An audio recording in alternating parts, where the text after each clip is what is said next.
पूर्वीचं औरंगाबाद, आत्ताचं संभाजीनगर जिल्ह्यात माझं गाव आहे. संभाजीनगरच्या अलीकडे नगर रोडवर 10 किलोमीटरवर गाव आहे. शहरात जायची गरज नाही. पाटोदा गाव, त्या गावानं 95 साली मला सरपंच केलं. अगोदर आमच्या गावात ग्रामपंचायत नव्हती. 95लाच ग्रामपंचायत स्थापन झाली आणि सुरुवातीला ग्रामपंचायत आमच्याकडे दिली. सलग 25 वर्षे दिली. त्या गावचे उपकार आहे की सलग 25 वर्षे काम करता आलं म्हणून ते शक्य झालं. नाही तर 1-2 वर्षात सोपं नाही. काय केलं आम्ही त्या गावात? असं विशेष काही नाही केलं. जे सगळ्यांनी करायलाच पाहिजे तेच केलं. पूर्वी ग्रामपंचायतीकडे पैसा पण नव्हता. पैसा हा विषयच नव्हता.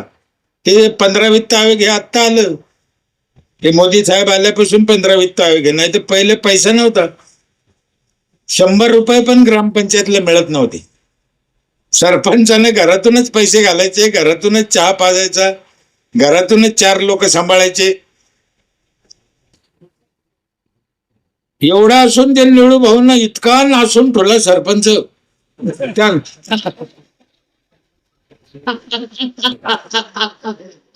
लय डेंजर.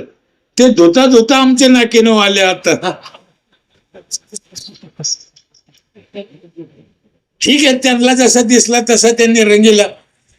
आता कदाचित आजच्या काळात ते असते तर आज त्यांनी बदलीला पण असता. ज्याची त्याची दृष्टी आहे, ज्याचा त्याचा विषय आहे. आज अनेक सरपंच इतकं चांगलं काम करते, तुम्हाला काय सांगावं. अनेक सरपंच आहे, तुमच्या भागात पण आहे, अख्ख्या महाराष्ट्रात आहे. मी फिरतोय ना, रोज देशभर जातो. 400-500 सरपंचाचं महाराष्ट्रात इतकं चांगलं काम आहे, तुम्हाला काय सांगावं. भयानक चांगलं आहे. जे आमदाराला जमलं नाही ते सरपंचाने इतके चांगले गाव उभा केलेले आणि करायला पाहिजे, ही त्यांची ड्युटी आहे. मी एक 4-5 गोष्टीवर माझं जास्त फोकस असतं. तुम्हालाही सांगतो, सरपंचाने पाणी चांगलं दिलं पाहिजे प्यायचं, झाडं भरपूर लावले पाहिजे फळाचे, गावात स्वच्छता पाहिजे. दुसरं एक काम आहे, बाहेरचं खाणं टाळलं पाहिजे. आता लय गरज आहे. फार भेसळ आहे बाहेर, भयानक भेसळ आहे. ज्यांचे जगात मसाले त्याच्यात बी कॅन्सर निघालं म्हणते.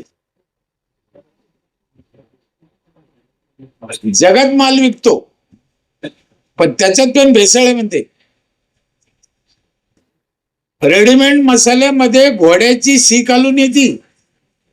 खायची तर खा.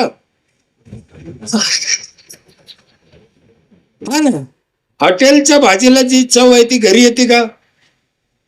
नाही, कारण आपल्या बायकोला माहितीच नाही घोड्याची शी टाकायला कधी म्हणते.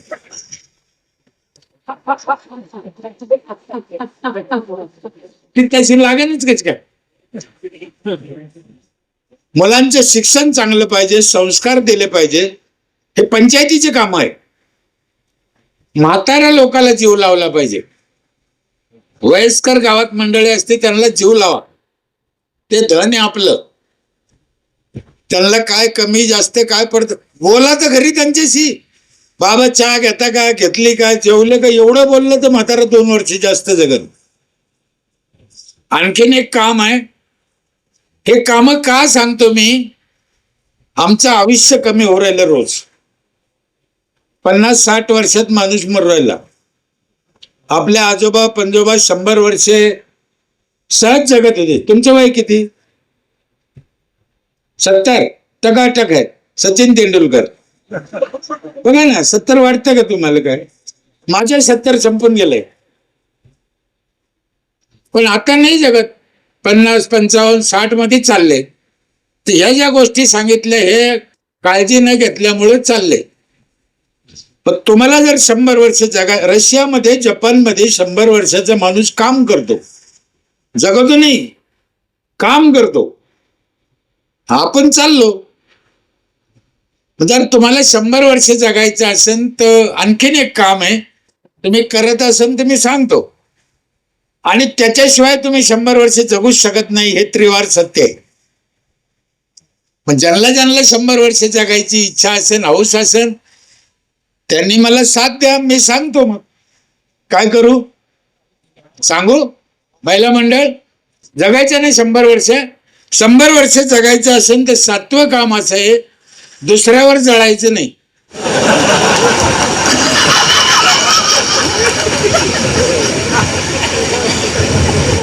कशाला जळवतो आम्ही दुसऱ्यावर? मला काय कळलंच नाही काय घेणं देणं. कोणाला काय मिळालं मिळालं. तालुक्यात एकच आमदार होईल, एकच पंतप्रधान होईल देशाला, एकच मुख्यमंत्री होईल. कोणाचा नवरा चांगला असेल, कोणाची बायको चांगली असेल, कोणाची शेती चांगली असू द्या ना. तुम्हाला देवानं कमी दिलं का? नाही. मग समाधानी राहा ना, दुसऱ्यावर जळून का उपयोग आहे? पण ते जळाल्यामुळं आमचा प्रॉब्लेम होतो, आमचं आयुष्य कमी होतं. म्हणून इथून पुढे माझी विनंती आहे, दुसऱ्यावर जळू नका. परमेश्वर तुम्ही करत राहा, तुम्हाला मिळतंय, देव देतो, चांगलं देतो. चांगलं करत राहा, चांगले फळ. 40 वर्षापासून यांच्या घराण्याकडे हे कारखाना काम करते, चांगलं केलं म्हणून चालतंय. मी पहिले सांगितलं त्यांच्या नावातच निवृत्ती होतं, 7 हिराबाईची. दादा तुमच्या पण नावात सत्यशील आहे, आयुष्यभर लक्षात राहू दे. आमचे हात जोडून विनंती.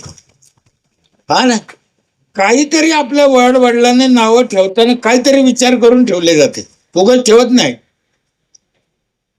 आताचे आईबाप काही ठेवते, गोट्या सोट्या, तर त्याचा गोट्या सोट्याच होतो. त्याचं काय होणार आहे दुसरं? बापच त्याला गोट्या म्हणल्यावर त्याचं चांगलं कुठून व्हायचं, कसं व्हायचं? म्हणून आई वडिलांनी नाव ठेवताना पण काहीतरी विचार केला पाहिजे, काहीतरी चांगलं नाव ठेवलं पाहिजे, त्याला त्याची आठवण राहिली पाहिजे. इथे सगळ्यात महत्वाची गोष्ट म्हणजे एवढे लोक कार्यक्रम, आमदार साहेब पण बोलले, ताई पण बोलल्या, संख्या वाढते म्हणे. आणि दर्जी लोक आहे, सज्जन लोक आहे, हुशार लोक आहे, तुमचा भाग पण चांगला आहे. हे 5-7 कामं करा. आम्ही तेच केलं पंचायत मध्ये.